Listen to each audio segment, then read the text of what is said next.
trouvé d'autres. J'ai commencé plusieurs histoires, et puis j'ai fini par le retrouver, et j'ai continué dessus. Combien de nuits vous êtes sortis?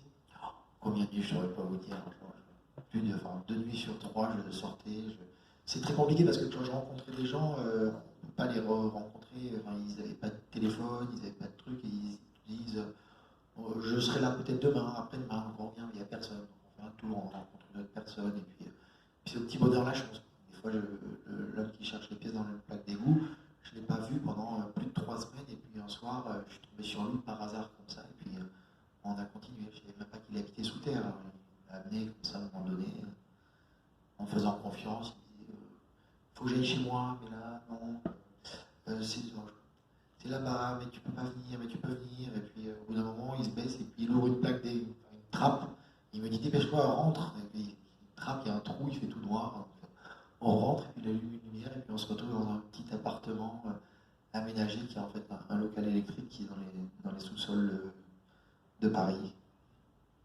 Et cette femme aussi qu'on voit, qui vient régulièrement, qui est sur un banc, c'est quelqu'un que vous avez rencontré une seule fois ou vous l'avez rencontré plusieurs fois alors qu'elle est vos sorties?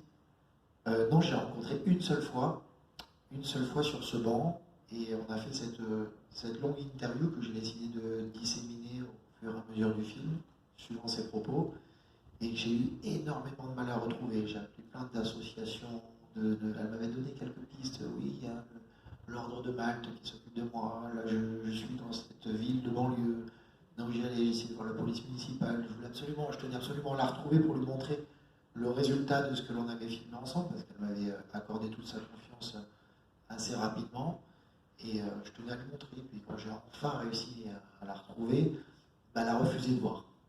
Comme le monsieur qui cherche les pièces et qui habite sous terre, il a refusé de voir. Donc ça m'a encore plus touché parce qu'en fin de compte, ils se sont abandonnés à moi, ils m'ont donné leur image, leur vie, leur apparence, qu'ils n'aiment pas.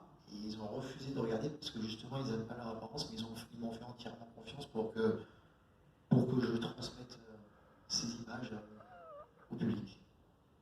Alors, quand on a parlé du film aussi, je me tourne un peu vers vous, si vous voulez intervenir, Véronique, Aïcha, Valérie, Agnès et Philippe. On a aussi, bien sûr, c'était la parole, surtout ces témoignages qui nous a toujours tout de suite frappé. Cette femme, c'est assez bouleversant, un parcours de vie tellement fort que quand même assez impressionné par ce que vous avez recueilli.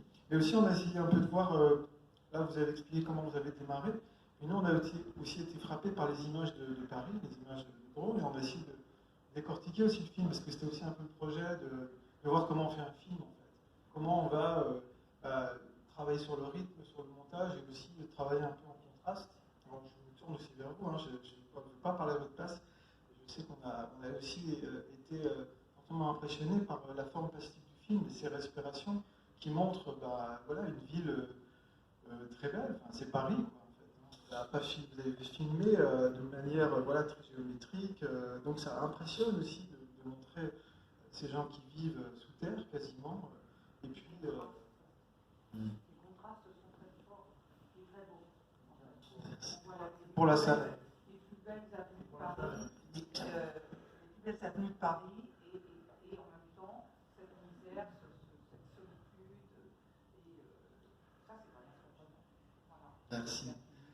C'est ce que j'ai essayé de faire parce que Paris, c'est un peu la ville carte postale, c'est la ville de tous les touristes, c'est la ville qu'on vient voir du monde entier. Cette avenue-là, en fait. Ouais, exactement.